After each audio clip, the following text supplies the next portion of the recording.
Somewhere right now, a version of you made a different financial decision 10 years ago. Same income, same job, same city. The only difference is where they put their money. And because of one mathematical rule they understood and you did not, they are on track to retire with twice as much, not 10% more, not 20% more, twice as much from the same paycheck. That rule has been sitting in a 500-year-old math textbook this entire time.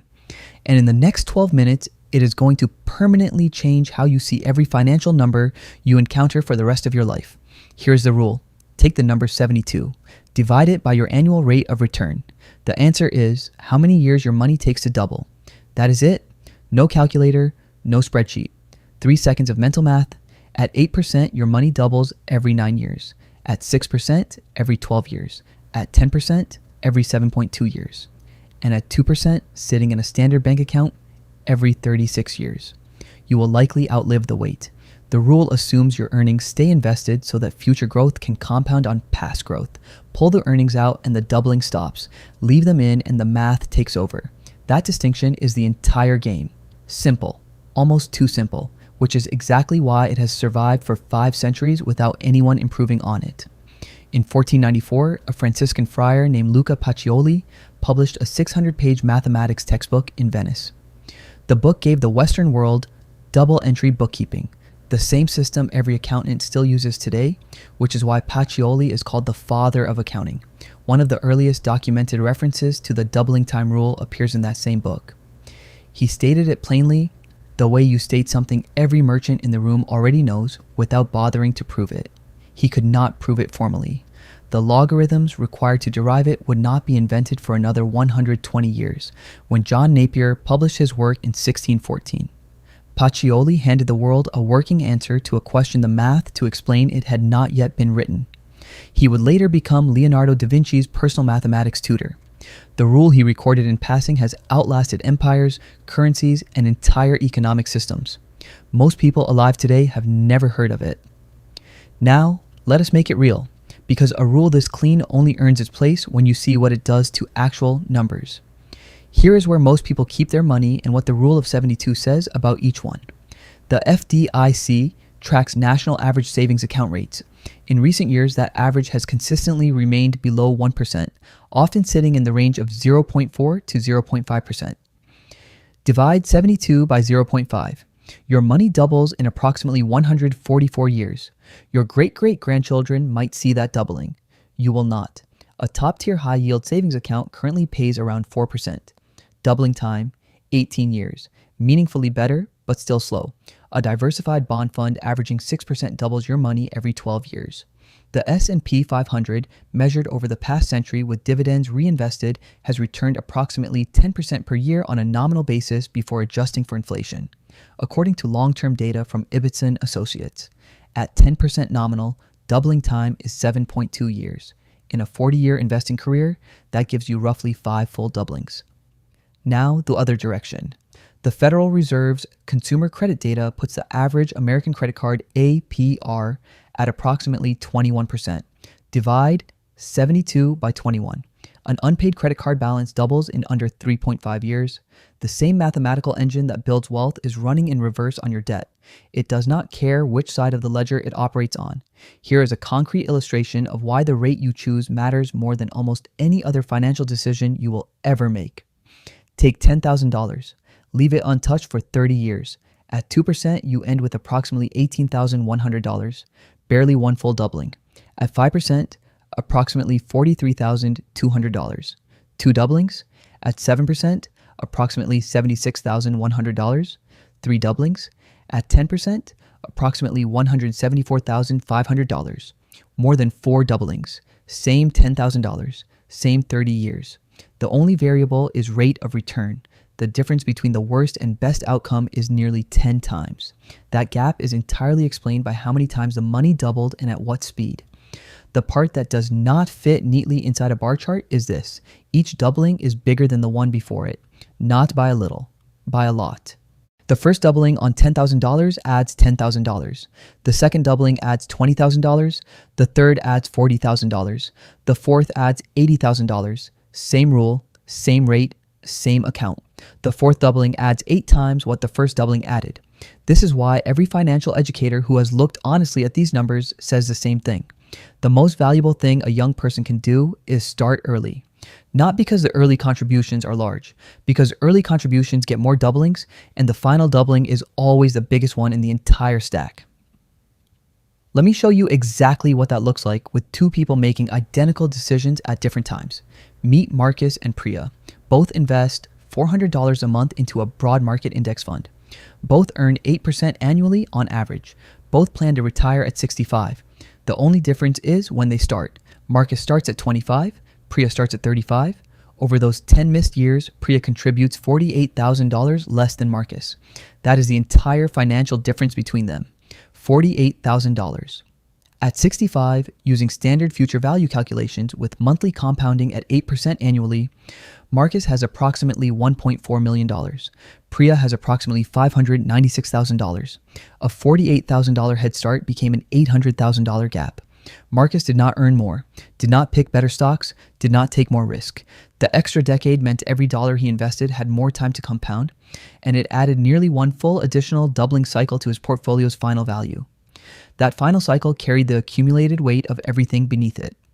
Priya is not a cautionary tale about failure. She built $596,000, which is more than most Americans retire with. But the gap between them is not explained by skill or income or luck. It is explained entirely by time and how many compounding cycles each dollar was given to run. Think about what that means for the next decision you make about your own money.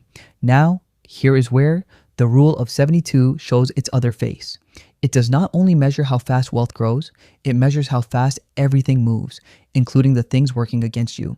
At 3% inflation, the cost of your lifestyle doubles every 24 years. 72 divided by 3. Marcus retires at 65 with $1.4 million and plans to live on $70,000 a year. At 3% annual inflation, that same lifestyle costs $140,000 a year by the time he is 89. Same groceries, same vacations, same heating bill. Twice the dollars. His portfolio needs to grow through retirement, not just survive it. The rule of 72 tells him exactly how fast the cost of standing still is rising. At 5% inflation, purchasing power halves every 14 years. At 7%, every 10 years. The implication matters. Your stated return is not your real return. If the market returns 10% nominally and inflation runs at 3%, your real purchasing power return is approximately 7%. The rule of 72 applied to your nominal return tells you how fast your account balance grows. Applied to the inflation rate, it tells you how fast the finish line moves. Both clocks are running simultaneously and most people only watch one of them. If you are sitting in a high yield savings account, earning 4% during a period of 3.5% inflation, your real growth is less than 0.5%. The balance goes up every month. The wealth is barely moving. If you are in a standard savings account at 0.4% in that same environment, you are losing ground every single day while your statement tells you otherwise. Now, here is the moment where the math stops feeling like math and starts feeling like something is wrong with how our brains work. Start with 1 penny on day 1. Double it every day for 30 days. Before you calculate it, just guess. What do you end up with? Most people say somewhere between a few thousand and a few $100,000. Reasonable guesses given how small a penny feels. The actual answer, starting with 1 cent on day 1 and doubling it each day so that by day 30, you have doubled it 29 times, is $5,368,709. Over $5 million. From 1 penny, in 1 month, here is how it gets there. On day 15, you have $163. On day 20, $5,242. On day 25, $167,772. On day 30, $5,368,709. For the first 2 weeks, nothing appears to be happening. The numbers are so small, they feel irrelevant. Then in the final stretch, the overwhelming majority of the final value is generated. More than you accumulated in all the previous days combined, stacked up in the last handful of doublings. Our brains were not built to process this. We think in straight lines. We track addition, not multiplication. So when we look at a retirement account at 32 and see a balance that feels small, we assume it is not working. We consider pausing contributions. We think about redirecting that money somewhere else. In doing so, we cut off the early doublings that would have become the enormous late doublings that decide everything. You are not supposed to see dramatic results in the early years. The drama is scheduled for later. The rule of 72 tells you exactly when it arrives. Real-world returns do not arrive in neat annual averages. The market delivers them unevenly, sometimes spectacularly up, sometimes sharply down. The order of those returns can matter significantly, especially during the retirement withdrawals when a bad sequence early can permanently impair a portfolio. The rule of 72 is destination math. It tells you where you are going under a long-run average assumption. It does not describe the ride, and it does not protect you from a bad sequence. Staying invested through volatility long enough for the average to assert itself requires something no formula can provide. It requires discipline. Here's the application of this rule that almost nobody discusses, and it is the most powerful way to use it. Most people use the rule of 72 to observe how fast their money grows at a given rate. That is the passive version. The active version runs the question in reverse. If you know when you want your money to double, you can calculate the exact rate of return you need to get there. Divide 72 by the number of years you have. The answer is the annual return your money must earn. If you need your money to double in 10 years, you need approximately 7.2% annually. If you need it to double in 6 years, you need 12%. If you need it to double in 20 years, 3.6% will get you there. This turns the rule from an observation into a planning tool. It tells you whether your current investment strategy is actually capable of delivering your goal. Not in the abstract, but in years and percentages you can verify today.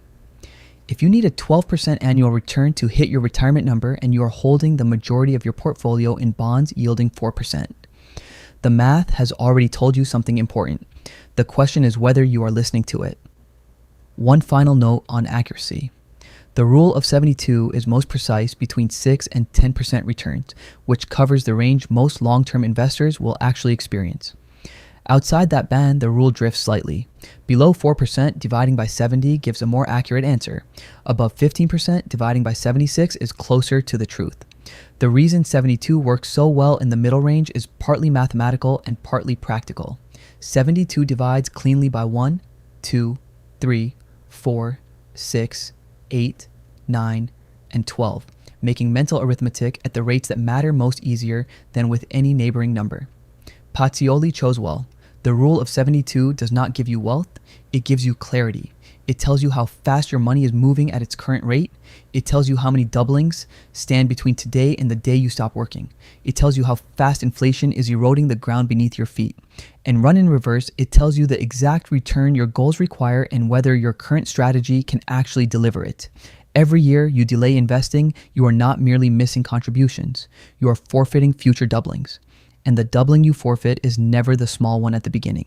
It is always the largest one at the end. Marcus understood this at 25. Priya learned it at 35. The best time to run this calculation was 10 years ago. The second best time is right now. Take your current balance. Apply your expected rate of return.